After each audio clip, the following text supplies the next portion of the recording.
사랑하는 성도 여러분, 또 오늘도 주 안에서 또 복되고 귀한 하루가 되기를 원합니다.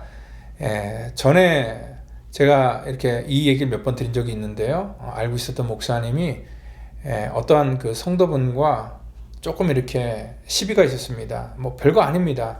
사실 이 성도 한 분과 같이 이렇게 닭을 먹는 과정 속에서 일어났던 해프닝이었죠. 아마 이 닭을 보면은 닭을 먹다 보면 그 부위에 대해서 가끔 이렇게 궁금한데 이것이 닭 다리 부분인지 아니면 날개 부분인지 좀 이렇게 헷갈릴 때가 있습니다.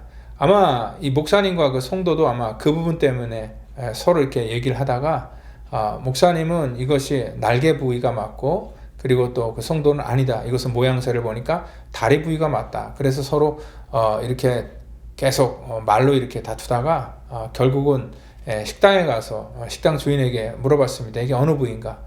그래서 결국은 목사님이 맞았고, 또 목사님이 맞음으로 말미암아 그 성도가 머쓱해져서 교회를 떠났다고 합니다. 여러분들 누가 이겼습니까? 제가 살 때는 둘 다 졌습니다. 왜 이러한 일이 생겼냐면요, 그 목사님에게도 제가 생각할 때는 연륜이 없기 때문에 그러한 정말 실수를 하지 않았을까라고 이렇게 생각을 할 수 있습니다. 이 연륜이 쌓이다 보면은요, 본질적인 것과 또 비본질적인 것의 구별함이 더 많아지게 된다는 것입니다. 우리가 이 결혼 초기 또 신혼 때에 더 많이 싸우는 이유가 뭐냐면 서로 간에 의견이 뭐 사소한 것이죠. 서로 틀리기 때문에 많이 싸웁니다. 자기 주장을 하죠. 근데 이제 뭐 한 해 두 해 넘기다가 이게 10년, 20년, 30년 이렇게 오랜 세월을 이렇게 거쳐가면서 이 싸움의 횟수가 뭐 없지는 않지만 굉장히 많이 줄어드는 그러한 이유가 뭐냐면 삶의 연륜이 생기기 때문에 그렇습니다. 이 삶의 연륜이 생긴다는 건 뭐냐면 상대방을 이해하고요. 그리고 또한 이러한 일들이 계속 만약에 논쟁이 되면은 결국 싸우게 될 것이 뻔하기 때문에 한쪽에서 먼저 피하는 것, 그것이 지혜고 또 그것이 연륜이라는 것입니다. 여러분들, 우리가 이 싸움으로 피하는 것, 갈등으로 피하는 것, 이것이 지는 것이 아니라 어떻게 보면은 그 싸움을 그만두게 만드는 그러한 인생의 지혜라는 것을 깨달을 때에 오늘 우리 속에 이러한 인생의 또 신앙의 연륜도 깊어지기를 바랍니다. 혼자 남들 다 양식 먹겠다는데 혼자 한식 고집하면서 자기의 주장을 펼치는 것이 아니라 우리가 주변도 생각하고 또한 교회도 생각하고 또 하나님의 나라를 생각하면서 정말 우리의 생각의 폭이 깊어지기를 다시 한번 오늘 말씀을 통하여서 확인하기를 바랍니다. 주를 믿는 이방인에게는 우리가 우상의 제물과 피와 목매어 죽인 것과 음행을 피할 것을 결의하고 편지하였느니라 하니, 바울이 이 사람들을 데리고 이튿날 그들과 함께 결례를 행하고 성전에 들어가서 각 사람을 위하여 제사 드릴 때까지의 결례 기간이 만기된 것을 신고하니라. 이 바울의 사역을 돌이켜볼 때에 바울의 선교의 초창기에도 이 선교의 연륜이 부족했기 때문에 다투고 갈등하는 그런 바울의 모습을 볼 수 있습니다. 우리가 알다시피 바울과 바나바가 마가를 데려가느냐 마느냐 그 문제로 인하여서 심히 다투고 피차 갈라섰다라고 이렇게 말씀을 드렸습니다. 아마 바울에게는 그 당시에 그 마가를 수용하고 또 이 바나바의 제안을 받아들일 그러한 연륜이 없었기 때문에 그러한 선택을 하지 않았을까 생각할 수 있습니다. 그런데 바울도요, 이 연륜이 쌓이고 시간이 지나면서 오늘 생각이 달라지고 또 품는 그러한 내용도 달라지게 된다는 것입니다. 오늘 이 본문을 보더라도요, 지금 바울이 예루살렘으로 왔을 때는 그냥 우연히 지나가다 온 것이 아닙니다. 바울은 지금 자기가 어떠한 각오로 왔냐면요, 20장 24절에 나의 생명을 조금 더 귀한 것으로 여기지 않겠다는 그런 각오를 가지고 왔습니다. 그러니까 죽을 각오를 하고 지금 온 것입니다. 오늘 21장 13절에도 예루살렘에서 결박이 아닌 죽음까지도 각오하고 왔는데, 이러한 오해 때문에 자기의 어떠한 그 생각을 주장을 내려놓는다는 것은요, 어떻게 보면 모양새가 빠지는 것이고요, 또 우리가 바울이 좀 변한 거 아니냐라고 이렇게 우리가 생각할 수도 있다는 것입니다. 우리가 기대하는 그런 바울의 모습은 사람들이 아무리 오해를 하더라도 그냥 불도저처럼 밀고 나가면서 자기의 어떠한 그 생각을 표현하고 나타내고 또 그들이 자기를 오해하는 자들을 향해서 말로 공격하는 것, 이것들이 더 강하고 멋있는 그런 바울의 모습일 수도 있습니다. 그런데요, 오늘 바울은 달라져 있습니다. 오늘 바울은요, 야고보가 제안한 결례를 행하는 것이 어떠냐, 그 한마디에 그래, 그러면 내가 그렇게 하지 라고 하면서 그 모든 것들을 제안을 받아들이게 된다는 것입니다. 아마 이 바울이 그 전에 보였던 그런 바울과는 전혀 다른 그런 면모를 보이는 것을 볼 수 있습니다. 그러니까 이 바울도 신앙의 연륜이 깊어질수록 본질과 이 비본질의 그런 구별함이 더 뚜렷하게 생기게 되었다는 것입니다. 오늘 예루살렘으로 가는 것은, 그리고 십자가의 길로 가고 주님의 제자가 되어서 땅끝까지 복음을 전하는 것으로 가는 것은 그의 사역에 있어서 본질적인 일이었다면은, 오늘 그 길을 위해서 오늘 결례를 행한다는 것은 오늘 비본질적인 문제, 그것은 해도 되고 하지 않아도 되는 문제이기 때문에 그는 비본질적인 부분 속에서는 흔쾌히 받아들이고 유용한 그러한 자세로 그런 것들을 취하는 그러한 성숙함이 있었다는 것입니다. 오늘 바로 이러한 이 연륜이 쌓인다는 것은 구별함이 더욱더 뚜렷하게 생길 수 있다는 것입니다. 우리가 할 말 하지 않는 말 구별해서 하는 것이 바로 성숙이고 연륜입니다. 어느 곳에 가서 정말 하지 말아야 될 말을 내가 내 감정대로 막 마음껏 내뱉는 것, 이것이 용기 있고 멋있는 것이 아니라 그것은 성숙하지 않았다고 합니다. 그러니까 인생에 연륜이 없기 때문에 그러한 말을 하는 것입니다.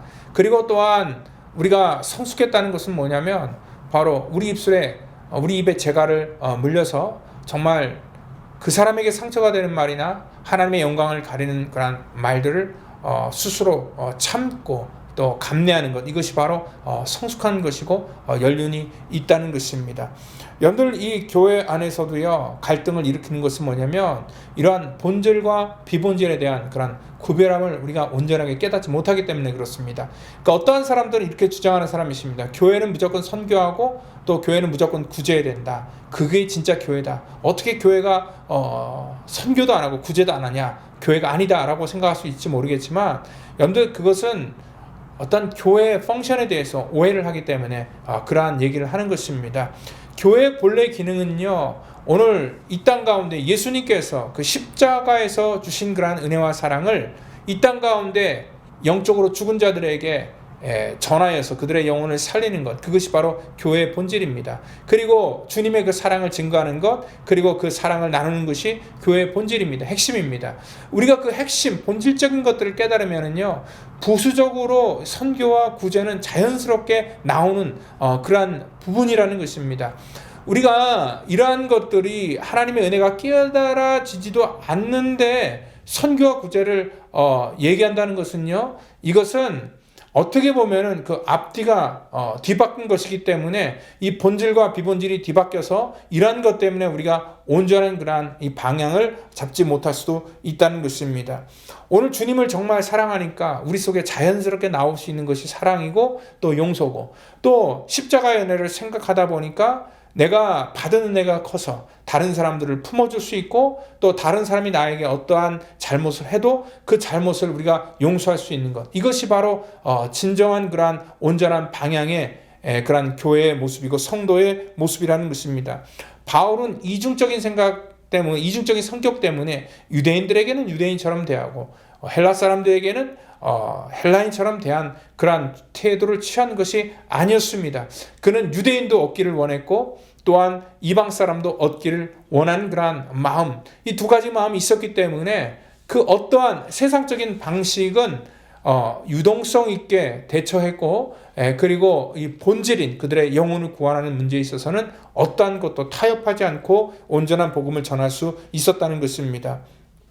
만약에 바울이요, 이 결례를 행하는 것이 어떻겠냐라고 하는 그런 야고보의 제안에 내가 생각할 땐 이거 구원과 상관없는 일이다. 그래서 난 죽어도 내 목에 칼이 들어와도 안 하겠다라고 하면서 버텼다면은요, 아마 또 다른 갈등이 있었을 겁니다. 이것은 어떻게 보면은 주님을 위해서 싸우는 것이 아니라 자기의 신념을 위해서 싸우는 것입니다. 자기 신념을 위해서 싸우면은 항상 갈등이 일어나는 것이고요, 또 어려움이 생길 수밖에 없다는 것입니다.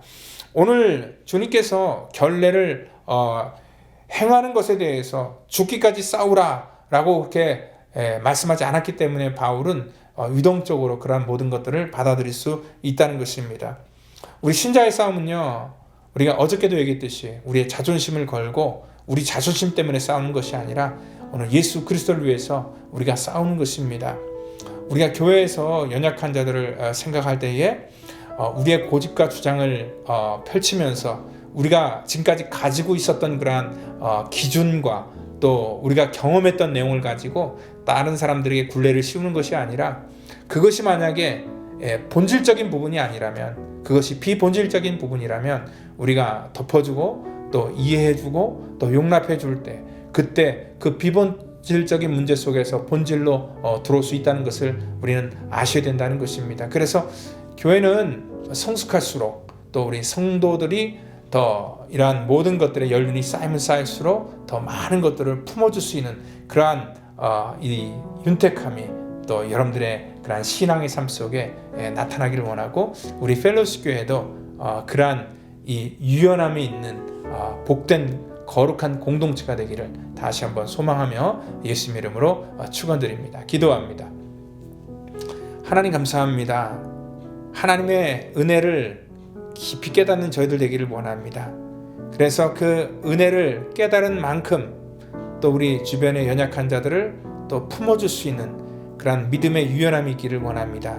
하나님, 우리의 믿음의 지경을 더 넓혀주시고 더 많은 것들을 품을 수 있는 우리 성도 될 수 있도록 인도하여 주시옵소서. 하나님, 시간이 흐름과 동시에 우리의 신앙의 그러한 성숙함도 더 연륜이 쌓여가기를 원합니다. 하나님, 그러기 위해서는 아버지 더 많은 것들을 우리가 깨닫고 또한 하나님 앞에 믿음으로 결단하는 그러한 우리의 삶의 모습이 되기를 원하오니 하나님, 이렇게 힘들고 어려운 이 팬데믹 속에서도 우리가 다른 사람들을 더 깊이 이해할 수 있는 그러한 믿음의 지경을 허락하고 또 그로 말미암아 영혼들을 구원하는 저희들 될 수 있도록 인도하여 주시옵소서. 모든 것 주 앞에 의탁하며 살아계신 예수님의 이름으로 기도하옵나이다. 아멘.